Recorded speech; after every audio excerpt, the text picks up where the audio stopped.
Jackie TV நேயர்களுக்கு வணக்கம். நான் உங்கள் ஜாக்கி சேகர். நம்மோடு இணைந்து உரையாட வந்திருக்கிறார். இது ஒரு ஜென்ரல் டாபிக். இங்கிலாந்துல குழந்தைகளை எப்படி வளர்க்குறாங்க, நம்ம ஊர்ல குழந்தைகளை வளர்க்குறாங்க, ஆனால் இங்கிலாந்துல என்ன மாதிரிலாம் சொல்லி அந்த குழந்தைகளை வளர்க்கிறார்கள். 18 சம்மர், அதாவது 18 கோடை காலம் அப்படின்றது தான் குழந்தைங்களுக்கு அவங்க வச்சிருக்கிற டார்கெட். இந்த மாதிரியான விஷயங்கள்லாம் நம்ம இந்த எபிசோட்ல விரிவாகவே பேசியிருக்கோம். ஸோ விரிவான பார்வைக்கு stay tune with us.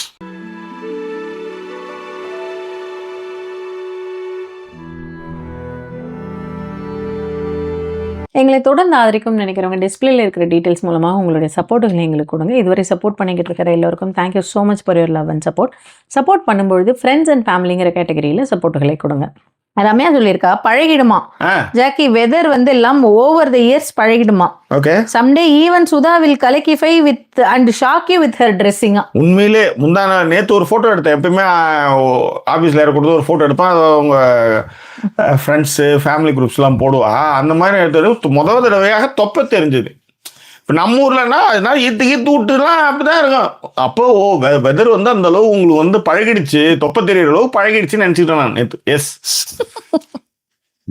Okay. அதே மாதிரி அவர் சொல்லியிருந்தா, you are right. The maximum you get 18 summers with your child if you are lucky. And so enjoy making memories with them, and as much as after 18 summer they might not spend any time with you, only holidays. அதாவது சம்மர்ல கரெக்டா சொல்லுங்க, 18 summer தான் இருக்கும். அதாவது ஒரு வருஷம் 18 வயசு வரைக்கும் தான் இருப்பாங்க. வருஷத்துக்கு மேல நீங்க நினைக்கிறீங்களோ இல்லையா, அவங்க போய்கிட்டே இருப்பாங்களா. 18வது சம்மர்ல அவங்களோட அவங்க இருக்க மாட்டாங்க. அதுக்கப்புறம் ஹாலிடேஸ்க்கு வேணா வருவாங்க. இது எவ்வளவு நல்லா இருக்குது, இது எவ்வளவு நல்லா இருக்குது. அவன் போனான், புள்ள பெத்தான், உதவாங்கனா, திட்டுவாங்கனா, அட்வைஸ் கேட்க வந்தான். அது எவ்வளவு நல்லா இருக்கு. உக்காந்துக்குன்னு இருந்து சீரியலை பார்த்து அதான் ஹரிதா சொல்லியிருக்காங்க. It's same in Germany. என்னோட பையனுக்கு 5 வயசு தான் ஆகுது. அவன் ஃபுல் இண்டிபெண்டா இருக்கான். 3 லாங்குவேஜ் பேசுறான். ஸ்கூல்ல சோஷியல் ஸ்கில்ஸ் எல்லாம் கத்துக்கிறான். கிரேட் 1 தான், 7 இயர்ஸ் கிரேட் 1ல தான் இருக்கான். ஆமா, எனக்கு இதெல்லாம் நினைக்கும் போது கோவமா வரும். என் பேரண்ட்ஸ் ஒண்ணுமே கத்து கொடுத்தது இல்லை. உண்மை அது. இப்ப காரே எனக்கு யாரும் கத்து கொடுத்தது இல்லைங்க. காரு எனக்கு யாருமே கற்றுக் கொடுக்கல. நானா கண்ணால பார்த்து இப்படி அழுத்தணுமா அப்படி அழுத்தணுமா. இப்பயாவது வீடியோலாம் இருக்கு, எப்படி கிளட்ச் விடணும், எவ்வளவு தூரத்துக்கு கிளட்ச் விடணும், எப்படி அழுத்தணும், எப்படி பிரேக் அடிக்கணும், எல்லாத்துக்கும் வீடியோ இருக்கு. ஆனா அன்றைய காலகட்டத்துல எட்டி பார்க்கணும், அவன் எப்படி போடுறான், எப்படி பண்றான், கால் என்ன பண்ணுது, இது பண்ணுது, அதை பண்ணுது, இப்படி ஓட்டி தான் அதை நான் பழகணும்னு சொல்ல வரேன். எனக்கு யாருமே கற்றுக் கொடுக்கல. இன்னும் கேட்டால் கார் நம்ம வீட்டில் இப்போ பைக்காவது யாராவது பக்கத்து வீட்டில் வாங்கி ஓட்டுறோம், போகிறோம் வந்தோம், அப்படி சைக்கிள், அப்புறம் அத்தை வீட்டில் இருக்கிற டியூஷன் அந்த மாதிரி ஓட்டி தான் பழகணும். ஆனால் காருக்கு என்ன பண்ணுவீங்க, கார் கழுவுறதுக்காக போய் காரை துடைக்கிறேன், காரை கழுவுறேன், அதுக்கு ஒரு மாசத்துக்கு 90 100 ரூபாய் ஏதோ அப்படி கழுவுறதுக்கு போய் அந்த காரை ஃப்ரண்ட்ல எடுத்து விடுறது, பின்னாடி தவிர்த்துறது. அதை நீ கேள்வி கேட்க முடியாதுல்ல. ஏன்னா முன்னாடி அவன் எடுத்து நிறுத்தி வச்சிருப்பான். மாருதி ஆம்னி தான் ஃபர்ஸ்ட் எடுத்துன்னு நினைக்கிறேன். மாருதி ஆம்னி அதை அவன் முடிச்சானா உடனே நான் ரிவர்ஸ் கீர் போட்டு அப்படி பொறுமையா எடுத்து நிறுத்திட்டு இது ஃபுல்லா தொடச்சிட்டு திரும்ப பொறுமையா முன்னாடி நவுத்தி இந்த விஷயங்களை பண்ணி இப்படி பழகி அப்புறம் கொஞ்சம் டிஸ்டன்ஸ் பண்ணி இப்படிதான் நான் கார் கத்துக்கிட்டேன்னு சொல்லுவேன். எனக்கு யாரும் கத்துக்கல. இல்லைங்க, நான் இப்பதான் யோசிக்கிறேன், சைக்கிள் கத்து கொடுத்துருக்காங்களே. சைக்கிளுமே எங்க அப்பா எங்க கூட எல்லாம் சைக்கிள் கத்து கொடுத்துடல. கூட யாராவது ஃப்ரெண்ட்ஸ் இருப்பாங்க, இல்ல அப்படி இந்த எழுத்து வீட்டு பசங்க, பக்கத்து வீட்டு பசங்க கூட வருவாங்க. ஆனா மட்டும் ஏதாவது மிஸ் பண்ண உதைக்கிறதுக்கு மட்டும் வந்துருவாங்க. ஆனா எங்க அதுவும் அப்பனா கூட எல்லாத்துக்கும் வந்துடும். எங்க அப்பா நான் உதவாங்கிறத பத்தி பெரும்பான்மையை பத்தி பேசிட்டு இருக்கோம். தொடப்பக்கட்டை எடுத்து சிலுக்கு குத்துற ஃபேமிலியை பத்தி பேசிட்டு இருக்கோம். நீங்க உங்க அப்பா அவரு தான் எதுவுமே சொல்ல மாட்டாரு. அப்புறம் என்ன எடுத்து வந்துறீங்க உங்க அப்பா? எனக்கு அப்புறம் அவரு தானே தெரியும், பக்கத்து வீட்டு அப்பாவை எடுத்துன்னு வர முடியும். சொல்லுங்க அப்புறம் என்ன பண்றது, அவங்க உங்களுக்கும் பக்கத்து வீட்டு அப்பாவை சொல்ல. இது வரைக்கும் நான் அதான் இது அப்படியே யோசிக்கும் போது நமக்கு ஒரு தாட் ப்ராசஸ் வரும் இல்லையா. அதுல இதுவரையும் எனக்கு என்ன சொல்லி கொடுத்துருக்காருன்னு பார்த்தா, பிளாஸ்டிக் பேப்பர் இருக்குல்ல, அதுல வச்சுட்டு சுண்டக்காய் வத்தல் வறுக்கிறதுக்கு சுண்டக்காய் குழம்பு பண்ணுவாங்க எங்க அம்மா. சுண்டக்காயை பறிக்கிறது எப்படி, அதை வச்சு அந்த சுண்டைக்காயை நசுக்கணும். அந்த பிளாஸ்டிக் பேப்பருக்கு மேல இப்படி வச்சு சுண்டைக்காய் நசுக்கிறது, இதுதான் சொல்லி கொடுத்துருக்காரு. எப்படியும் ராக்கெட் எலன் ஸ்பேஸ் அங்க போய் வேலை கிடைக்கும். தம்பி எனக்காவது சுண்டக்காய் நசுக்கிறது கொடுத்த உனக்கு என்ன சொல்லி கொடுத்தேன்? மாவு நான் தான் இருப்பேன். மாவு கை வந்து மாட்டாத அளவுக்கு மாவு தள்ளுவோம் தெரியுமா? எங்க அப்பா தான் அதான் ஜோசிக்காரன் சொல்லிட்டாங்க, இவன் வளர வளர உனக்கு எனக்கு தெரிஞ்சு விட்டான் எங்க அப்பா. அப்பயே அதுக்கப்புறம் எங்க அம்மா தான் எல்லாத்தையும் சொல்லி கொடுத்தது. துணி மடிச்சு கிடையாது, துணி புழிவேன், தண்ணி அடிச்சு கொடுப்பேன் அம்மாவுக்கு. அதெல்லாம் எதுவுமே எனக்கு தெரியாது. ஏன்னா அது ஒரு பெரிய கஷ்டமா இருந்தது. அதுவும் எங்க கஷ்டமா இருந்தா கேட்டா சிரிப்பீங்க. கல்யாணத்துக்கு அப்புறம் இந்த துணி மடிக்கிறது எப்படின்னு எனக்கு தெரியாது. ஆமா, நான் ஒரு மாதிரி சுருட்டி சுருட்டி வச்சிருவேன் ஆனா செல்ஃப்ல. அதுக்கப்புறம் தான் வந்து ரொம்ப காலம் கழிச்சுதான் அதையே கத்துக்கிட்டேன் நான். நமக்கு இந்த டேலண்ட் எல்லாம் அப்ப இல்லையா? நம்ம என்ன பண்றது? நம்ம சொல்லி கொடுக்கல. நம்மளை பொறுத்த வரைக்கும் எடுப்போம், சுருட்டி அப்படியே வச்சுட்டா அது பாட்டுக்கு இருக்க போகுது அப்படின்ட்டு. அதே மாதிரி புடவை தாவணியை மடிக்கவும் தெரியாது. அதையும் ஒரு மாதிரி இப்படி வச்சு அப்படியே வச்சிருது உள்ள. நமக்கு ஒரு ஷெல்ஃப் கொடுத்துருப்பாங்க, அந்த ஷெல்ஃப்ல இருந்து எதுவும் கீழே வரக்கூடாது, அவ்வளவுதானே, ஏன் ஷெல்ஃப்ல நான் வச்சுக்கிறேன் அப்படின்னு சொல்லிட்டு அந்த மாதிரி வச்சிருப்பேன். அது ரொம்ப நாள் கழிச்சுதான் வந்து எனக்கு தெரிஞ்சாமா. எனக்கு தெரிஞ்சு கல்யாணம் ஆன புதுசுல கூட புடவை மடிக்க தெரியாது சரியா, மத்தெல்லாம் ஓரளவுக்கு மேனேஜ் பண்ணுவேன். அதை வந்து சொல்லிக்கிட்டேன். இதுதான். அதுக்கப்புறம் என்ன சொல்லி கொடுத்தாங்க அப்படின்னு பார்த்தா, சாதத்தை எப்படி எடுக்கணும்னு சொல்லி கொடுத்தாரு. அது கூட ஒரு மாமா சொல்லி கொடுத்தாரு. எங்க அம்மா எங்க அப்பாலாம் இல்ல. அவர் வீட்டுக்கு போயிருந்தப்ப அவர் ஒரு பர்ஃபெக்ஷனிஸ்ட். சாதத்தை எப்படி வேணா எடுக்கலாம் பார்த்தா அவர் வந்து ஃபர்ஸ்ட் ஓரமாவே எடுக்கணும் அந்த மாதிரி. அவர் வந்து அப்படியே ஒரு மாதிரி இருக்குல்ல, அது மாதிரி சொல்லி கொடுத்தாரு. இதுதான் நடந்து சொல்லி கொடுத்தாங்கன்னா, இங்க என்னடான்னா எல்லாமே சொல்லி எனக்கு ரொம்ப ஆச்சரியமா இருக்கு. அதாவது நம்ம அவ்வளவு பேசுறோம், நம்ம அங்க இருக்கும்போது நமக்கு ஒரு புரிதல் இருக்கும் இல்லையா?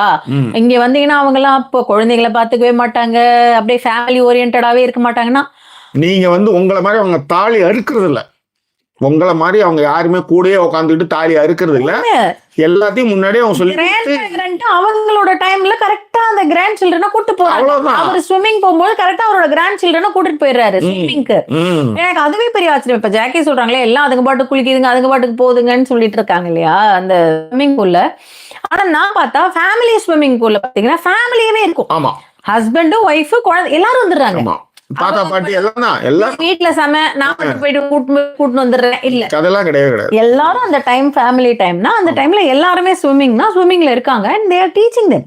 ரொம்ப சின்ன வயசுல அதான் சொல்றேன், லைஃப் ஸ்கில்ஸ் எல்லாத்தையுமே கத்து கொடுத்துறாங்கப்பா. ஸ்விம்மிங் கத்து கொடுத்துறாங்க, மீன் பிடிக்கிறது, கேரேஜ் கிளீனா வச்சுக்கிறது, சம்மர். ஏன்னா அவனுக்கு வந்து 10 வயசுக்கு மேலே அவன் வந்து சம்மருக்கு வந்து இந்த கேரேஜ் வண்டியை எடுத்துட்டு போறது என்ன, எப்படிலாம் நிறுத்துறாங்க, எந்தெந்த ஊருக்குலாம் போறாங்கன்றதுலாம் அதெல்லாம் அதான் சொல்றேன்.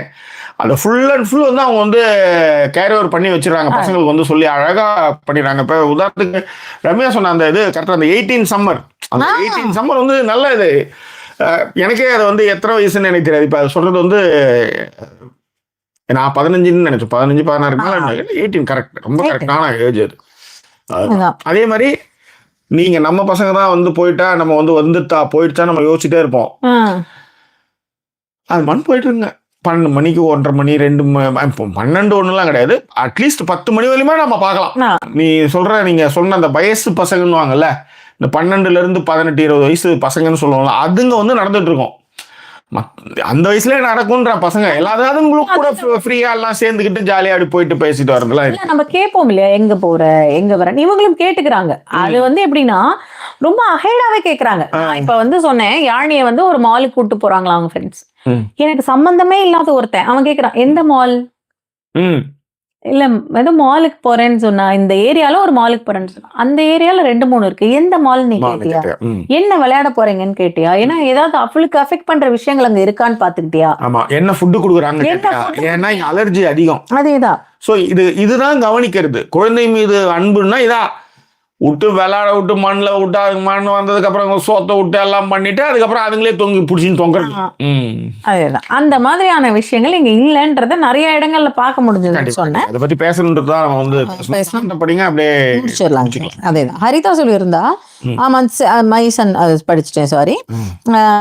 Safina hi Jackie and Sultan இருக்காங்க, ஃபர்ஸ்ட் டைம் கமெண்ட் பண்ணிருக்காங்கன்னு நினைக்கிறேன். தேங்க்யூ சஃபீனா. அவங்க வந்து ஆஸ்திரேலியா அதான் மென்ஷன் பண்ணிருக்காங்க. ஓகே. அப்புறம் ரம்யா சொல்லிருக்கா, there is a term called jaywalking. Okay. That will make cops fine you. Okay. அதாவது it happens when you walk and not use zebra crossing இல்ல footpath இல்ல violate பண்ணீங்க traffic laws-னா அவங்க வந்து அந்த press light ஸ்டாப் பண்ணிட்டு ஸ்டாப் பண்ணாம டிராஃபிக்கை stop பண்ணாமலாம் இது மாதிரி பண்ணீங்கன்னா ஃபைனா. சோ அதை கத்து கொடுத்துருவாங்களாம் அடுத்து. பரவாயில்ல. அதேதான் அதேதான். ஓகே, ஜெயபாரதி வந்து சொல்லியிருந்தாங்க, நான் ரொம்ப நாள் எதிர்பார்த்தேன். நான் அந்த மாதிரி வேலை பண்ணியிருக்கேன். ஏன்னா அந்த ஜீப்ரா கிராசிங்க்கு என்ன பண்ணுவோம்னா, லைட் எடுத்துனா எல்லாம் நிற்கும், வண்டிலாம் போனேன். நான் சொல்றது மணி 9 மணி 10 மணிக்கு நடுவில் அந்த மணி நேரம்லாம் நான் பண்ணதில்லை. மோஸ்ட்லி அழுத்தி விட்டு நம்ம வந்து நின்னோம்னா அது வண்டிங்கெல்லாம் நிற்கும், வண்டியெல்லாம் போகட்டும், காலி ஆனதுக்கப்புறம் நம்ம கிராஸ் பண்ணுவோம். அப்போ அழுத்தம், நம்ம வாக்கிங் வந்திருக்கோம். நீ அழுத்துறது வந்து நிறைய பேருக்கு வந்து நைட் 10 மணி நீ அழுத்திட்டு அது நீ ஒருத்தன் 2 பேர் போகிறதுக்காக வந்து எல்லா வண்டியும் நிற்கும். அவன் நைட்டு போயிட்டு இருக்கான், அவன் போயிட்டதுக்கப்புறம் நம்ம கிராஸ் பண்ணுவோன்னு. இல்லை, எனக்கு இப்படி ஒரு விஷயம் இருக்கு. ஆனால் ஏன் அவன் வந்து அவன் கிராஸ் பண்ணலன்னா, ஒன்று சின்ன வயசுலேயே சொல்கிறான், ரெண்டாவது நீங்கள் டிராஃபிக் வயலேஷன்ஸ், நீங்கள் நடந்து போனால் கூட நீங்கள் வயலேட் பண்ணக்கூடாது. நீங்கள் எங்கே திரும்பணுமோ அங்கே தான் நீங்கள் திரும்பணும். இஃப் எமர்ஜென்சி தவிர்த்து அப்படின்னு. கார் ஹாரனே அடிக்கிறதுக்கு ஒரே ஒரு கேள்வி வரும் தேரியில. கார் ஹாரனை எங்கு நீங்கள் அடிக்கலாம்? கார் வீட்டுல இருந்து வெளியே வரும்போது, ஏன்னா அவன் ரிவர்ஸ் எடுக்கிறான், வீட்டுல இருந்து கார் ரிவர்ஸ் எடுக்கும்போது தெரியாத அவனுக்கு போது நான் இங்கதான் இருக்கேன்னு சொல்றதுக்கு அடிக்கலாம். ரொம்ப எமர்ஜென்சி சுச்சுவேஷன்ல இருட்டில் எங்கேயா இருக்கும்போது நான் கார் இருக்கையில் ஒரு டேஞ்சரஸ் சுச்சுவேஷன் அடிக்கலாம். மற்றபடி அதை தொடக்கூடாது.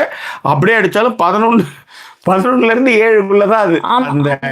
ஆமா, அந்த நைட்டு நீங்க 11 இருந்து கார்த்தால 7 மணி வரைக்கும், அதுவும் இந்த ஏரியால ஏரியால சுத்தமாவே இந்த ஏரியா ரெசிடென்ஷியல் ஏரியாலே அடிக்கக்கூடாது முடிஞ்சு அப்படின்ட்டாங்க. சரியா? ஸோ சிருஷ்டி ஃபவுண்டேஷனும் வந்து ரொம்ப நல்ல டாபிக்னு சொல்லியிருந்தாங்க. ஜெயபாரதியும் வந்து ரொம்ப நாள் எதிர்பார்த்து இந்த தலைப்பு மிக்க மகிழ்ச்சின்னு போட்டிருந்தாங்க. அவங்க 2 பேருமே ஃபர்ஸ்ட் டைம் கமெண்ட் பண்றாங்கன்னு நினைக்கிறேன் லைவ்ல. அண்ட் ஜிஜே வந்திருக்கா. அண்ட் ஹரிதா சொல்லியிருந்தாங்க, அவங்களுக்குமே இந்த டிஸ்ஃபங்க்ஷனல் ரிலேஷன்ஷிப் தான் என்னோட அம்மாவோட. பேட் எப்படி வைக்கிறதுன்னு கூட கற்றுக் கொடுக்கல, எனக்கும் கற்றுக் கொடுக்கலம்மா ஃபார் த ஃபர்ஸ்ட் டைம். அதே மாதிரி ஹாஃப் சாரி கத்து கொடுக்கணும்னு சொல்லி எனக்கும் இதே நாடா ப்ராப்ளம் இருக்கு இருந்திருக்கு அப்படிங்கறதையும் they didn't do except basic food needs கொடுத்துருவாங்க. அந்த பேசிக் ஃபுட் நீடுமே நல்லா கவனிச்சு பாருங்க. நம்மளுக்கும் கொஞ்சம் வடிக்கும் போது அது நம்மளுக்கும் போட வேண்டியதானே, இந்த புல்லோடு பாய்ந்ததா இது பூ பூ அப்படின்ற மாதிரி அது ஒண்ணு. ஆனா ஆக்சுவலா என்னன்னா, என்ன சமைக்கிறாங்களோ அதுதான். இப்ப நீங்க, நான் தான் சொல்றேனே, பிரான் குழம்பு இருக்கு, சிக்கன் குழம்பு இருக்கு, ரசம் இருக்கு அப்படின்னா, யாழினி நீ பிரான் குழம்பு எனக்கு கொடுத்துரு அப்படின்னா, இப்ப இவங்க சும்மா ஒரு பேச்சு சொல்லியிருந்தாங்க, பிரான் இல்லைங்கிறதுனால அடுத்த ஆப்ஷன் அவளுக்கு சிக்கன். அப்பதான் எனக்கு பிரான் கிடைக்கும், இல்லைன்னா எல்லாத்தையும் ரவுண்ட் கட்டுருவோம். ஆமா, அதனால வந்து அந்த மாதிரி அவங்களுக்கு என்ன வேணுமோ அதை சாப்பிட்டுக்கிறாங்க. இல்ல நமக்கு என்ன வேணுமோ சாப்பிட்டுக்கலாம். அதாவது நமக்குமே இந்த 3 ஆப்ஷன் இருந்தாலும் அது என்னது, நேரா ரசத்துக்கு போற, இதை சாப்பிடு, ஃபர்ஸ்ட் இது சாப்பிடு, அதெல்லாம் யார் சாப்பிடுறது, அந்த காய் யார் சாப்பிடுறது அப்படின்னு சொல்லி அது எனக்கு வேற கோவமா வருமா. எனக்கு கோவம் வந்தா எங்க அப்பா கொஞ்சம் என்ன சொல்லுவார் அப்படின்னா, உனக்கு அது பிடிச்சதா நினைச்சுட்டு அதை சாப்பிடுப்பா அப்படின்பாரு. அதை எப்படி பிடிச்சதா அதை நினைச்சுன்னு சாப்பிட முடியும் நம்ம? அந்த மாதிரிலாம் பண்ணுவாங்கன்னு வச்சுக்கோங்களேன். ரொம்ப சொல்ல கொடுத்தாலும் ஐயோ இல்லை, அதனாலதான் இப்படி கஷ்டப்படுறேன். என் பொண்ணுக்கு நான் எல்லாமே சொல்லி கொடுத்தேம்மா. பேட் எடுத்து போடுறதுல இருந்து, ஷேவ் பண்றதுல இருந்து, எப்படி இப்போ இதை வச்சுக்கணும், எங்கங்கிறதுலாம் ஸ்மெல் வரும். இப்போ என் பொண்ணு சொல்லுது எனக்கு எப்படி வந்து சென்ட் எங்கெல்லாம் அடிச்சுக்கணும், ஏன் நீங்களாம் அடிக்கிற, எங்கெல்லாம் கிஸ் பண்ணணும்னு நினைக்கிறாங்களோ பாய் ஃப்ரெண்டு, அங்கெல்லாம் நம்ம அடிச்சுக்கணும் அப்படின்ட்டு. சொல்லுங்க. ரம்யா வந்து ஹரிதாக்கா தான் சொல்லியிருந்திருக்கா, most of our parents assume நம்ம எல்லாருமே அவர் செல்ஸ் லேர்ன் பண்ணி போன்ட்டு, they won't give exposure also. After leaving home doing so many mistakes, living independently, most of us learned. உண்மை, இது வந்து முற்றிலும் உண்மை. அதாவது சில பேரையாவது வந்து வெளியில போறதுக்கான வாய்ப்புகள் கிடைச்சிருக்கும், வெளியில போய் படிக்கிறதுக்கு. தொப்புல மேட்டர் பண்றது, எதுவுமே கத்து கொடுக்காம எதுவுமே பார்க்காம வந்தா இன்னும் ஒரு டாபிக் ஒருத்தன் ஏதோ எழுதியிருந்தான், கேட்டா வந்து அவுத்து காமிக்க மாட்டாளுங்க, லைட்டு போட மாட்டாளுங்க, கீழே பண்ண மாட்டாளுங்க, மேலே செய்ய மாட்டாளுங்க, வெக்கப்படுவாளுங்க, அப்புறம் எப்படின்ற மாதிரி ஒருத்தன் அழுத்துக்கிட்டான். இவங்களுக்கு எந்த பேசிக்குமே அதுங்களுக்கு சொல்லியே கொடுக்கல. விட்டு வெளியே போனாதானே 4 பேர்ட்டு பேசினா எல்லா விஷயமும் ஒரு மயிருமே இல்லாமல் பொத்தி வளர்த்தா அப்புறம் தொப்புలు தான். அதுவும் சொல்றது கிடையாது, இவனும் சொல்றது கிடையாது. 2 பேருமே நீங்க அப்படிதான் வளர்க்குறீங்க, ஒரு மயிரும் சொல்லி கொடுக்கல. அவ்வளோதான், தட்ஸ் ஆல். சரி விடுங்க. அதுக்கப்புறம் வந்து சரண்யா காமி சொல்லியிருந்தாங்க, கிவ் அண்ட் டேக் பாலிசியா. அண்ட் அப்புறம் ஷர்மிளா வந்திருக்காங்க. ரம்யா சொல்லியிருந்தா, abroad to live alone we need to do lots of self learning. They bravely sent me to study abroad on my Anna's idea without teaching a thing. More than education, abroad taught me to live independently. ஐயோ, அதுக்குதான் இப்ப சொல்ல வந்தேன் Ramya. At least ஒரு சில பேருக்கு இந்த ஆப்பர்ச்சுனிட்டியாவது கிடைக்கும். இப்ப நீங்க என்ன மாதிரி ஆட்கள் எல்லாம் நீங்க யோசிச்சு பாத்தீங்க அப்படின்னா, எனக்கு இந்த மாதிரியான விஷயங்கள் ஆப்பர்ச்சுனிட்டி கிடைக்கல. ஏன்னா அவங்களோடவே இருந்தாச்சு, காலேஜ் அவங்களோடவே தான். எனக்கு நான் தான் சொல்றேனே, நான் காலேஜ் படிக்கும் பொழுது கூட கிச்சன்ல போய் காய் நறுக்க போனேன். எங்க அப்பா கேட்பார், குழந்தை கிச்சன்ல இருக்கான்னா நீ என்ன பண்ற அப்படின்னு வரீங்க அம்மா. அதுக்குதான் ஒண்ணுமே இல்லாம டப்புன்னு எடுத்து போட்டு ஒரு காய போட்டு சித்தி எடுத்துட்டு போவாங்க. சரி இதை இப்ப நாங்கெல்லாம் என்ன அப்படின்ற மாதிரி பண்ணி விடுவோம். அவ்வளவுதான். அந்த மாதிரி இது ஒண்ணு இல்ல. இது வந்து ரொம்ப கஷ்டப்பட்டேன்னு நான் சொல்றேன். அதுவும் எப்ப அப்படின்னா, இப்ப இவங்க ஜாக்கி இருக்கும்பொழுதாவது எதுவா இருந்தாலும் வாங்கி கொடுத்துருவாங்க. அயர்லாண்டுன்னு ஒண்ணு வந்தப்ப எனக்கு உண்மையிலேயே சாதம் வைக்க தெரியும். இன்னொரு ஒரு ரூம் கூப்பிட்டு எல்லாருமா சேர்ந்து உப்புமா பண்ணலாம், நீ உப்புமா பண்ணு அப்படின்றானுங்க. எனக்கு உப்புமா வந்து வறுத்துட்டு உப்புமா பண்ணணும்லாம் அப்ப தெரியாது. ரவையை வறுத்துட்டு உப்புமா பண்ண தெரியாது. உப்புமாவோட ஓரளவுக்கு ஒரு ஃபார்மேட் தெரியும். கடுகு உளுத்தம்பருப்புலாம் போட்டு பண்ணிடலாம் அப்படின்னு. ரவையை வறுக்கவே இல்லை. குழன்னு இருக்குது உப்புமா. ஏன் இப்படி இருக்கு அப்படின்னா, நம்ம உடனே எங்க வீட்டுலாம் இப்படிதான் பண்ணுவாங்க அப்படின்னு சொல்லிட்டு கப்பை முடிஞ்சிச்சு. அவன் எங்க வீட்டுல இருந்து பார்க்க போறான் ஜெயக்கி. எங்க வீட்டுல என்ன இப்ப உப்புமா எல்லாம் இப்படிதான் ஏன் பண்ணுவாங்க, குழந்தான் தான் இருக்கும் எங்க வீட்டுல அப்படின்னா, உடனே நம்ம வேற வந்து ஒரு குறிப்பிட்ட ஒரு இதுங்கிறதுனால நம்ம குழைச்சிதான் சாப்பிடுவோம்னு அவங்களே முடிவு பண்ணுவாங்க அப்படின்னு சொல்லிட்டு இருந்தேன். எல்லாம் அதெல்லாம் அந்த அளவுக்கு நிறைய விஷயங்கள். காய்கறி வெட்டினா என்னை விட சூப்பரா வெட்டுறாங்க பசங்க. நீ வெட்டாத சுதா போதும் அப்படின்ட்டானுங்க. அந்த மாதிரியான ரொம்ப கஷ்டங்கள்லாம் இருந்திருக்குன்னு சொல்றேன். சோத்துக்கு கஷ்டமா இருந்திருக்கு. ஓகேவா. அதுக்கப்புறம் சரண்யா சொல்லியிருக்காங்க, தனுஷுக்கு பொண்டாட்டிய எப்படி வச்சுக்கணும்னு அவங்க அம்மா சொல்லி கொடுத்தாங்களே சுதா அம்மா அப்படின்னாங்க சரண்யா கம்மி. ஆமா, அதை வந்து என்னன்னா போற போக்குல சொல்லி கொடுத்தாங்க. நான் சொல்றது சரண்யா கரெக்டா சொல்லியிருக்கேன். இந்த மாதிரி விஷயங்கள்லாம் சொல்லி கொடுத்துதான் அவங்க அம்மா வளர்த்தாங்க. ஆனா நான் சொல்றது என்னன்னா, நமக்கான பேசிக்ஸை சொல்லி கொடுத்துருப்பாங்களா அப்படின்னு கேட்டால், உதாரணத்துக்கு நீங்கள் குளிக்கும் பொழுது ஒரு பேரண்டா நமக்கு தெரியல, ஆண் குழந்தைகளுக்கு கூட அம்மாக்கள் சொல்லி கொடுத்துருப்பாங்க. 90% எனக்கு தெரியல. பெண் குழந்தைங்களுக்கு சொல்லி கொடுத்துருப்பாங்களான்னு கேட்டீங்கன்னா எனக்கு கிடையவே கிடையாது. நமக்கு நம்மளோட அண்டர் ஆர்ம்ஸை வந்து ஷேவ் பண்ணி வச்சுக்கணுங்கிறத கூட எனக்கு தெரிஞ்சு வரைக்கும், நான் அண்டர் ஆர்ம்ஸை தான் சொல்றேன், நான் வந்து பிரைவேட் பார்ட்டை கூட சொல்லலை, அதை கூட சொல்லி கொடுத்தது கிடையாது. அதுவே நாம்பளா போய் நாம்பளா பேசியிருந்தா, நாம்பளா பார்த்திருந்தா, நாம்பளா ஏதாவது ஆடு கீட பார்த்தாதான் தெரிஞ்சுக்கணும். ஓ இந்த ஆட்ல இதை செய்யறாங்கன்னா இதுக்குதான் இதை செய்யறாங்கன்றதே நம்ம தெரியாம இருந்திருப்போம் நிறைய நேரங்கள்ல. ஒரு கட்டத்திற்கு மேல அவங்களுடைய நினைப்பே என்னன்னா, தலையே நமக்கு சீவ தெரியும் அவங்க நினைச்சிட்டு இருப்பாங்க. இதுதான் வந்து இப்ப ரம்யா சொன்ன மாதிரி நமக்கு தெரியும், அவங்களாவே ஒரு தாட் ப்ராசஸ் வச்சிருப்பாங்க. அந்த தாட் ப்ராசஸ் வச்சுட்டு தான் போயிருந்திருப்போம். ஓகேவா. அதான் பராசக்தி சொல்லியிருந்தாங்க, ஜாக்கி நீங்களும் ட்ரௌசருடன் சைக்கிள்ல ஓடினால் குளிராதான், உடல் வந்து வெப்பமாயிடுமா. உண்மைதான். ஓகேவா. அண்ட் ஸ்ரிஷி ஃபவுண்டேஷன் சொல்லியிருந்தாங்க, children are consider separate individuals from early on, not as an extension of ourselves. Controlling another person is not there in our culture and even adults are controlled by other adults அப்படிங்கறத mention பண்ணிருக்காங்க. அந்த adult by controlled by others தான் அங்க தேவையே இல்லைன்ற வாழ்க்கை அவன் எப்பதான் வாழறதுன்னு கேட்கறேன் நான். இதுல என்னன்னா, பொருளாதாரத்துல வந்து கூட்டு குடும்பத்துல எவன் உயர்ந்தவனா இருக்கோ அவன் பேச்சுதான் கேட்பாங்க. இருக்கிறவங்க அதெல்லாம் ஆனா நம்ம இதுல இங்க சில்ட்ரனே கண்ட்ரோல் பண்றதுல, ஆனா அங்க adults R even control. Adult ஆனதுக்கு அப்புறம் உனக்கு இதெல்லாம் தெரியாது. இதுதான் பெரிய ஆச்சரியமா இருக்கும். நம்ம ஒரு குடும்பம், அதான் ஒரு பொண்ணு ரீசெண்டா ஒரு போஸ்ட் போட்டிருந்தா, எங்க வீட்டுல போயிட்டு நான் வந்து ஒரு காப்பியோ டீயோ போட போனேன், ஏதோ ஹெல்ப் பண்றதுக்காக இதை எடுத்து வச்சுட்டு எங்க அம்மாக்கு இதை போட போனா பால் இல்ல அப்படிங்கறது எனக்கு தெரியல. சரி பாலை வாங்கிட்டு வரலாம், இப்படி திரும்பதுக்குள்ள வந்துட்டாங்க, உனக்கு எதுவுமே தெரியாது, டீ போட வந்துட்டேன் அப்படிங்கிற மாதிரி எடுத்து நம்ம குடும்பம் நடத்திக்கிட்டு இருக்கோம் கைஸ். நம்ம ஒரு 8 வருஷமா நம்ம ஒரு ஃபேமிலி ரன் பண்ணிக்கிட்டு இருக்கோம். நம்ம மாமனார் மாமியார் கூட இருக்காங்க, நான் டீ போட்டு கொடுத்துக்கிட்டு இருக்கேன் கைஸ் எனக்கு. ஆனா என்ன எங்க அம்மா என்ன சொன்னாங்கன்னா, உனக்கு அதெல்லாம் தெரியாது அப்படின்ட்டு போயிட்டாங்க அப்படின்னா, அந்த மாதிரிதான விஷயங்கள் தான். அண்ட் அமுதன் வந்திருக்காரு, அஞ்சூஸ் அப்படிங்கிறவங்களும் வந்திருக்காங்க, ஃபர்ஸ்ட் டைம் கமெண்ட் பண்றாங்கன்னு நினைக்கிறேன். தேங்க்யூ அஞ்சூஸ், ஹாய் சொல்லியிருந்தாங்க நம்ம 2 பேருக்கும். ஸோ இதுதான் விஷயங்கள். வேற ஏதாவது இந்த டாபிக்ல இருக்கா பயங்கரமா? வேற நீங்க ஏதாவது கமெண்ட் போட்டீங்கன்னா அதை பத்தி பேசுவோம், இல்லைன்னா ஒரு சாங்கோட முடிச்சுட்டு நாமளும் கிளம்புவோம். ஏன்னா நாமளும் வந்ததே ரொம்ப late. Yes my lord. Song எடுத்துட்டீங்களா?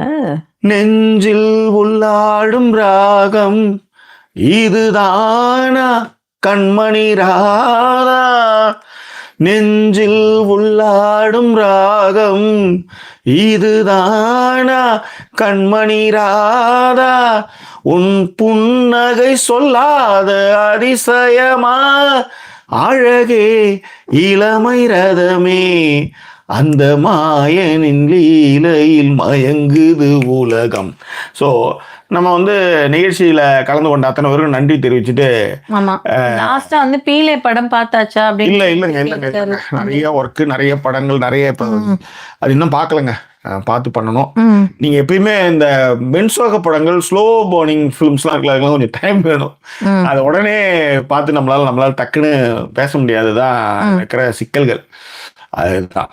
ஸோ வேற என்ன கூட என்ன, ஷர்மிளா வந்து நல்ல சாங் அப்படின்னு. ஷர்மிளா, தேங்க்யூ ஷர்மிளா. அதாவது வித்தவுட் ஃபெயில் ஜாக்கி சினிமாஸ்ல ஒரு வீடியோக்கும் நிறைய பேர் பாக்குறாங்க, அது லைக் போடுறாங்களா என்னன்னு தெரியல. ஜாக்கி சினிமாஸ் சொல்றேன் பொதுவா. ஜாக்கி சினிமாஸ்ல வந்து எல்லாரும் வந்து அந்த அந்த என்ன சொல்றது, அதுல வந்து ஷர்மிளா வந்து வித்தவுட் ஃபெயில், மணி ஷர்மிளா போனா ஒரு 3 பேர் இருக்கும். வித்தவுட் ஃபெயில் ஷர்மிளாலாம் வந்து வித்தவுட் ஃபெயில் அது வந்து கமெண்ட் போடுறது, அதற்கான இது விஷயங்களை பண்ணிகிட்டே இருக்கிறதுலாம் பெரிய விஷயம். அதெல்லாம் ரொம்ப ரொம்ப நன்றி ஷர்மிளா. ஏன்னா இட்ஸ் மீன்ஸ் லாட், அவ்வளோதான், அப்படிதான் சொல்ல முடியும். காரணம் என்னன்னா, சேனலை பொறுத்தவரையிலையும் கமெண்ட்டும் லைக்கும் ரொம்ப ரொம்ப முக்கியம். அதுவும் இப்போ நம்ம சேனல் அப்படின்னும் போது நீங்கள் வந்து அதை நீங்கள் பண்ணுறது வந்து ரொம்ப சந்தோஷம். அது மட்டும் கிடையாது, தக் லைஃபோடைய ரிவ்யூ வந்து ட்ரெய்லர் ரிவ்யூ வந்து பண்ணேன் ஒரு வாரம் கழிச்சு, இப்போ தான் பண்ணேன் நான். ஸோ அதுவும் போயிட்டுருக்கு. நான் வந்து 18 நிமிஷம் பேசியிருக்கேன். நம்ம ஏற்கனவே சொல்லியிருக்கோம், நம்ம சேனல் வந்து நிறைய, அதாவது விமர்சனம் மட்டும் பண்ணுறதுல நிறைய விஷயம் பேசி தான் பண்ணணும். உடனே ஒருத்தன் வந்து நீ ஆமாண்டா மயிறு, அதுதான் வந்து டிஸ்க்ளைமர்லேயே போட்டிருக்கான், பார்த்தா பாரு பார்க்கட்டா போ, சும்மா வந்து பேசிட்டு வந்து அப்படின்ற மாதிரி. இந்த மாதிரி டைம் வந்து நம்மளுக்கு டைம் இருக்கும்போது அழகாக வச்சு கலாச்சி விட்டுறலாம்னு வச்சுக்காங்களேன். அந்த மாதிரி எதாவது ஏற்கனவே டிஸ்க்ளைமர் சொல்லிட்டேன், இப்படி தான் இருக்கும் அப்படின்னு நம்ம சொன்னோம். திரும்ப வந்து அது மாதிரி பண்ணாங்க. பட் தொடர்ந்து ஷர்மிளாலாம் அது மாதிரி போட்டிருக்கீங்க. நீங்களும் வந்து தக் லைஃப் பார்த்துட்டு உங்களுடைய கருத்துக்கள் சொல்லுங்கள். நான் ஃபஸ்ட் ஆக்சுவலி நாஸ்டாலஜிக்காக தான் அதை பேசியிருந்தேன். தக் லைஃப் ட்ரெய்லரை விட இந்த டீம் வந்து நாயகன் படம் மூலமாக அவங்க என்னெல்லாம் பண்ணாங்க போனாங்க அப்படின்றதான் விரிவாகவே நம்ம பேசியிருந்தோம். ஸோ அதுவும் ரொம்ப லேட்டாச்சா, பண்ணலாமா வேணாமான்னு அப்படியே யோசிச்சுட்டு இருந்தா, அதுக்கப்புறம் சரி பண்ணுவோம் அப்படின்ற மாதிரி. ரைட், அடுத்தது ரிதி கோகுலா. என்னது ரதி, அது இதுவா அந்த சாங்கா? ஆமா, ரிதி கோகுலா. அந்த ஆமா அப்படிதான் நினைக்கிறேன் சார். இல்ல சார் நினைக்கிறேன், இல்லையே, அது வந்து எது வேற ஏதோ சொல்லுவாங்களே, கற்பகமா, அது இந்த இதுக்கு பேர் வந்து ராகத்துக்கு பேர். ஆமா, அதை வந்து இப்ப ரொம்ப கஷ்டப்பட்டதுன்னு ஒரு பாலமுரளி கிருஷ்ணாவே யாரோ பாடிருப்பாங்க அந்த பாட்டு. இது ஏதோ தெரியவில்லை. வானகரம் வான்கூவர். ஓகே, சரி, அவ்வளவுதானே. ஆமா, ஷர்மிளா தேங்க்யூ சொல்லிருக்காங்க. மற்ற எல்லாத்தையுமே படிச்சேன். வந்து ராகம் தானா, அந்த ராகத்தோட பேரு தான் ரெதிகோலாவா? ரெதிகோலாவா? பாருங்க, சொன்னேன். எனக்கு அதான் நினைச்சேன், அந்த ரெதிகோலா தான் நினைக்கிறேன். நம்மளுக்கு வந்து ராகம்லாம் தெரியாது, ஆனா இந்த பாட்டு ரொம்ப கஷ்டம்னு சொல்லியிருக்காங்க. பாட்டு வந்து ரொம்ப கஷ்டம் சொல்லி. Me to I don't know, அவ்வளவுதான். சரியா? ஆமா, ஓகே. வேற ஒன்றும் விஷயங்கள் இல்லை, நம்ம இங்க விஷயங்களை சொல்லிட்டோம். இது அதாவது கன்க்ளூஷன் மாதிரி சொல்லணும்னா, இவ்வளோ விஷயங்கள் செஞ்சு இவ்வளோ டைம் ஸ்பெண்ட் பண்றதுல இருந்து எல்லா விஷயங்களையும் அவங்களும் செய்யும்பொழுது ஒரு நமக்கான ஒரு ப்ரீ ஜட்ஜ்மெண்ட் மாதிரி நம்ம மனசுல வந்து பதிய வைக்கிறது என்னன்னா, நம்ம கல்ச்சர்ல தான் நம்ம அப்படி இருக்கோம் இப்படி இருக்கோம். அந்த கல்ச்சர்ல பாத்தீங்கன்னா அவங்க எதுவுமே பாத்துக்கிறது இல்லை, அவங்க எதுவுமே வந்து பேரண்டிங் எல்லாம் ஒரு இதுவாவே இருக்காது. இங்க வளர்க்கப்படுற விதங்கள் வேற. நம்ம இப்ப சில விஷயங்கள் நான் சொல்றேன், திட்டவே மாட்டாங்க குழந்தைங்களா, வருவோம் நம்ம. அவங்க ஒரு கைண்ட் ஆஃப் பேரண்டிங் இருக்காங்க. நான் திட்டுற விஷயங்களுக்குலாம் வரல, பட் லைஃப் ஸ்கில்ஸையும் சரி மற்ற விஷயங்களையும் சரி என்னோட குழந்தைக்கு நான் தான் சொல்லிக் கொடுக்கணுங்கிறது ரொம்ப தெளிவா இருக்கேன். என் குழந்தை எப்படி சாப்பிடணுங்கிறது, டிஷ்யூ வச்சு எப்படி தொடச்சிக்கணுங்கிறது, எப்படி தன்னை கிளீன் பண்ணிக்கணுங்கிறது. அதாவது பேரண்ட்ல வந்து 2 பேருக்குமே பொறுப்புள்ளவர்கள். அங்க பெரிய மயிறு மாதிரி ஆட்டிட்டு போற மாதிரியான விஷயங்களுக்கு இங்க இல்ல அப்படின்ற உண்மையிலே நான் சொல்றேன். மிஸ்டர் வடமலை வந்து ஒரு நாளும் எந்த குழந்தைக்கு மூக்கு சொல்லி செஞ்சதுல ஆய்கழி விட்டது கிடையாது.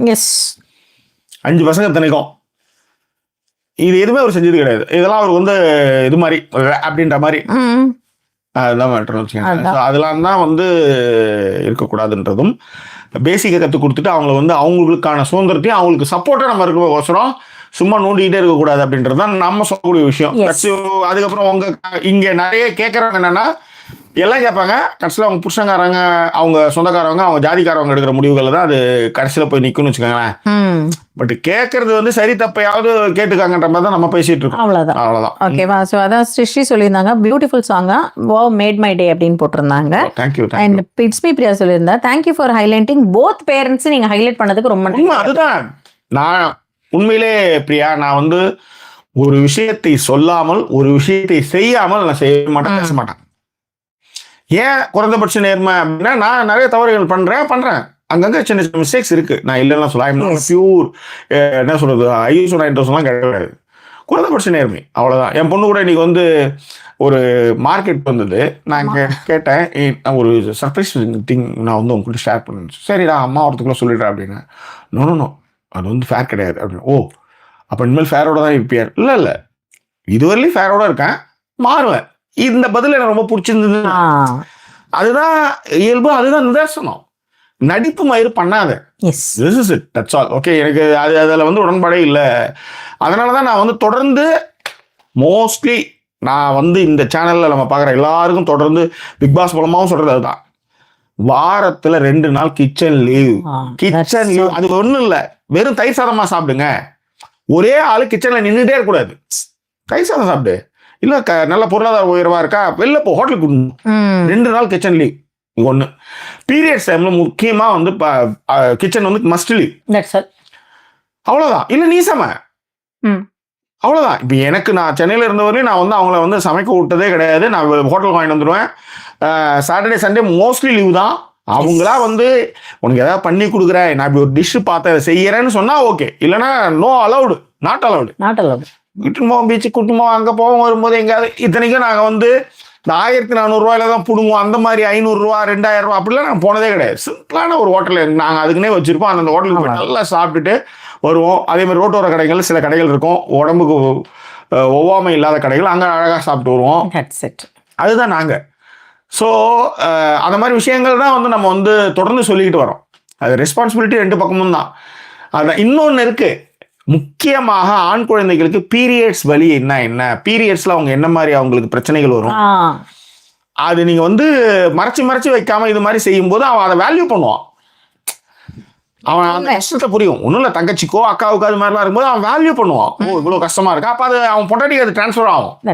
நீங்க என்ன பண்றீங்க, மறைச்சு இது பேப்பர்ல சுத்தி கொடுக்கும்போது தான் அது வந்து அங்க வந்து அவங்களுக்கு அது புரியாமே போகுது. எப்ப கேட்டாலும் அது ஒண்ணும் இல்லடா, அது உனக்கு சொன்னா புரியாது அப்படிங்கறத வேற ஒரு பெருமையா வேற சொல்லிக்கிறது. அது எதுக்குன்னே தெரியல. இங்க இருக்கிறவங்க அதையுமே தன்னுடைய குழந்தைகளுக்கு சொல்லி கொடுக்குறாங்கன்ற உண்மையிலேயே அதை குழந்தைகளுக்கு சொல்லி கொடுக்குறாங்க. எனக்கு இப்ப வந்து அந்த மாதிரியான ஒரு மூட் ஸ்விங்ஸ்ல இருக்கேன் அம்மா அப்படிங்கறதையுமே அவங்க வந்து சொல்லிட்டாங்க. சோ அந்த மாதிரியான விஷயங்கள் சொல்லி கொடுக்கப்படும் பொழுது அதை பத்தின புரிதல் வந்துரும் போது அதுங்க எல்லாத்தையுமே தெரிஞ்சுக்குது. ஓகே, அம்மாக்கு இப்ப இந்த மாதிரியான ஒரு விஷயம் நடக்குது, அவ்வளவு நம்ம இப்ப தொந்தரவு பண்ணக்கூடாது, இப்ப நம்ம அப்பா கிட்ட போகணும். நீங்க நல்லா கவனிச்சு பாருங்களேன், அப்பா கிட்ட போகணும் அப்படிங்கிற ஒரு விஷயமே நம்ம வந்து நம்ம வீட்டுல சொல்லி கொடுக்க மாட்டாங்க. பசங்க அப்பான்னு ஒருத்தர் இருப்பாரு, அவரையும் போய் கேட்கலாம். ஆனா நம்ம பசங்க போய் கேட்குமான்னு பாத்தீங்கன்னா 99.9% கேட்க மாட்டாங்க. வந்து அப்படிதான் நம்ம அப்படிதான் வளர்ந்துருப்போம். இப்ப நம்ம எனக்கு தெரியல, நாமளே இப்பதான் கொஞ்சம் கொஞ்சமா மாறிட்டு இருக்கோம். இப்ப யாழி நான் அந்த சில யாழிட்டு சொல்லுவேன், நேரம் யாழி வரும், அம்மா அங்கதாம்மா அவங்க அப்பா அங்கதாம்மா இருக்காரு, அப்பாவுக்கும் தெரியும், போய் கேளு அப்படின்னு. ஸோ அந்த மாதிரியான விஷயங்களையே வந்து நம்ம பண்ணதுல இப்பதான் வந்து மாறிக்கிட்டு இருக்காங்க அப்படின்றத சொல்ல வரேன். ஸோ அதுல வந்து அதாவது சிருஷ்டி சொல்லியிருந்தாங்க, மிஷன் இம்பாசிபிள் போறேன், going for mission impossible, both my grown kids are back home for next 2-3 months. உங்க டாபிக் வந்து எனக்கு ரொம்ப ரிலவெண்டா இருக்கு. have to really learn for myself to treat them as adults and give space reconnect அப்படின்றது சூப்பர். And Anju சொல்லியிருந்தாங்க, I wish I got you as friends, love you both அப்படின்றது இருக்காங்க, நன்றிகள். பிரியா வந்து சொல்லியிருக்கா, true must talk about menopause பத்தியும் கூட பேசணும் அப்படின்னு இருக்கா. அதான் நான் இல்ல பிரியா, இது வந்து நீ இந்த பீரியட்ஸ் இந்த விஷயங்களை பேச ஆரம்பிச்சிட்டீங்கனாலே அதுக்கப்புறம் இதெல்லாம் ரொம்ப சகஜமா பிள்ளைங்களுக்கே தெரிய ஆரம்பிச்சிடும் சொல்றேன். நீங்க ஒரு ஃபர்ஸ்ட் விஷயத்த சொல்லி கொடுத்தாலே மத்தது அதுங்களாவே லேர்ன் பண்ண ஆரம்பிக்கும். இங்க பிரச்சனை என்னன்னா, அதையே சொல்லி கொடுக்காம இருந்துட்டு நீ அடுத்த கட்டத்தையும் சரி மனைவியோட அந்த விஷயத்தை புரிஞ்சுக்கணும் நீங்க எதிர்பார்க்கிறது எப்படி புரியும் அவங்களுக்கு? ஓகேவா? they also teach how to take everything with a pinch of salt அப்படிங்கறதையும் வந்து சொல்லி கொடுப்பாங்க. love that line here after coming to USA அப்படின்னு இருக்கா. ஓகே நான் வந்து ஒரு புத்தகம் ஒன்று எழுதியிருந்தேன். புத்தகம்னா பிளாக் எழுதின கட்டுரைகளை வந்து தொகுப்பா வந்து பாகமாக அதை போட்டிருந்தேன். இப்போ வந்து அதை வந்து அந்த புத்தகத்தை வந்து ஒரு நண்பர் வந்து வாசிப்பை நேசிப்போன்னு ஒரு பேஜ், அந்த பேஜில் ஒரு 10 கட்டுரைகள் தான், அதை தொடர்ந்து எழுதணும். 2ஆம் பாகம் போட்டு கூட அதை எழுதலாம்னு வச்சுக்கோங்களேன். கால ஓட்டத்தில் காணாமல் போனவைகள் அப்படின்னு ஒரு டாபிக் போட்டு அதை எழுதிட்டு இருந்தேன். அது அதனுடைய லிங்க் வந்து இப்போ இதில் கொடுக்குறேன். விருப்பம் இருக்கவங்க வாங்கி படிக்கலாம். ஆர்எல்ஸ் அது எங்கடா அந்த லிங்கே வர மாட்டேது, எனக்கு காப்பி பண்ணனே.